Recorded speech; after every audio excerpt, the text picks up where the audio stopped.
Today we'll be looking at a case study concerning corporate incompetence, greed, and the danger of biting off more than you can chew. All in the pursuit of answering one question: what went wrong? AT&T, titan of telecommunications, perennial industrial innovator, and failure? What happens when one of America's leading dividend aristocrats commits an act of self-sabotage so shocking that the implications are only now beginning to show? Just in case you haven't been paying attention, let's go over the facts of the incident first. In early May of 2021, AT&T leadership made a few massive announcements.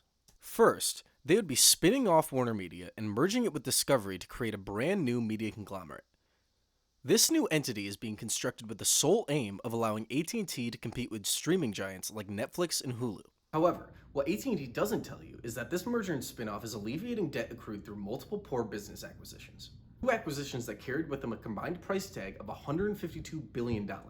Yes, that's billion with a B.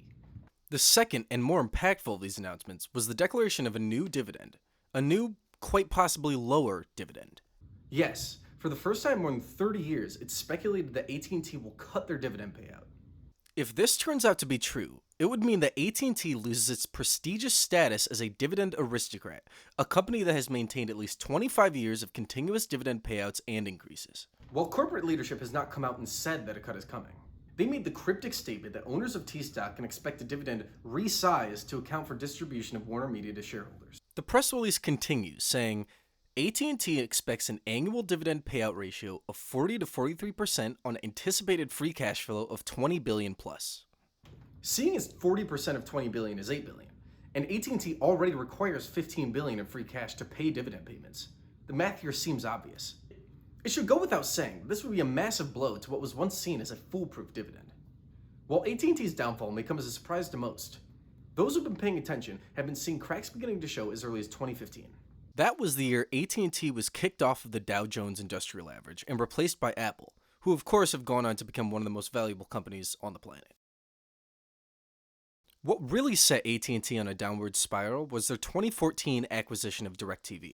Setting aside the fact that they purchased a legacy media company in 2014, a year where online streaming was beginning to take a foothold in homes across the nation, this acquisition was plagued by a host of completely separate problems. AT&T agreed to purchase DirecTV for $48.5 billion, but that came with the stipulation of AT&T taking on the entirety of DirecTV's debt. This bumped the price from $48.5 billion to a staggering $67.1 billion. But wait, it gets worse. In addition to the debt, AT&T was required to expand fiber optic internet services to at least 12.5 million customers. They were also barred from placing bandwidth caps on rival video services, required to submit all interconnection agreements for government review, and had to begin offering low-cost internet services for low-income households. Now, hearing those god-awful stipulations that AT&T had to work with, you might wonder why they even chose to pursue this acquisition. In retrospect, it was a terrible deal for AT&T. But remember, we have to think about the historical context. In 2012, DirecTV and Comcast were major players in the cable space. AT&T, looking to expand, recognized one of DirecTV's major flaws was the lack of access to rural areas and its substandard internet offering. Streaming was finally becoming huge, and AT&T wanted to capitalize on this growing trend by folding DirecTV's customer base into their own and doing what they couldn't. Shockingly, AT&T had ulterior motives.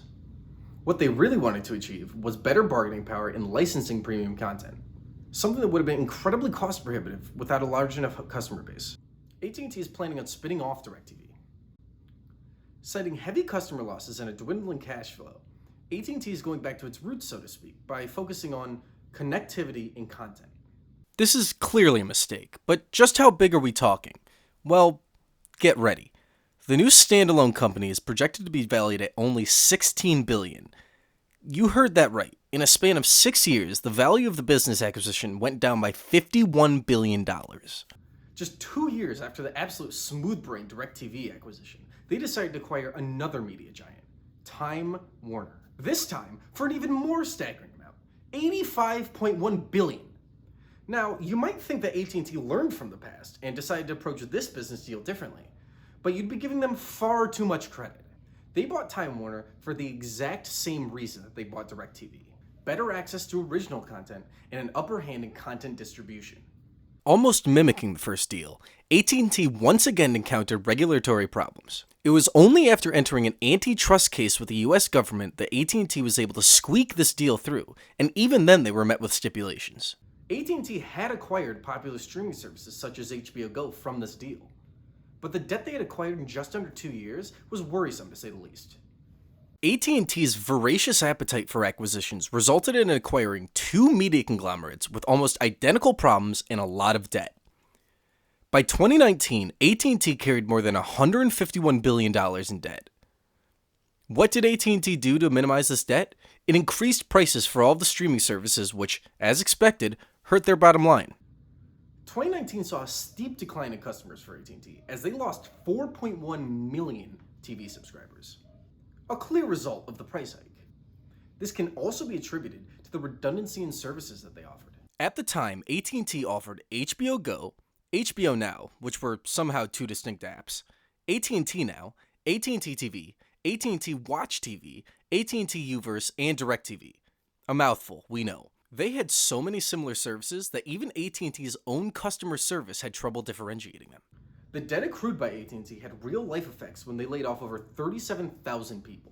This is even after the Tax Cuts and Jobs Act saved them over $41 million in taxes. AT&T made several crucial mistakes in a time when the winds of change were blowing in a completely opposite direction. Debt caused by a serious lack of competent leadership is what brought them to their current predicament. A slash in their once foolproof dividend should come as no surprise. We hope you enjoyed the video and learned something about AT&T's disastrous business decisions. If you'd like to see more or have any ideas for future videos, why not leave a comment below? Interested in learning more about dividends? Check out our other videos, most of which explain the basics of dividend investing. Remember to like and subscribe. Share this video with friends and, oh yeah, eat your carrots.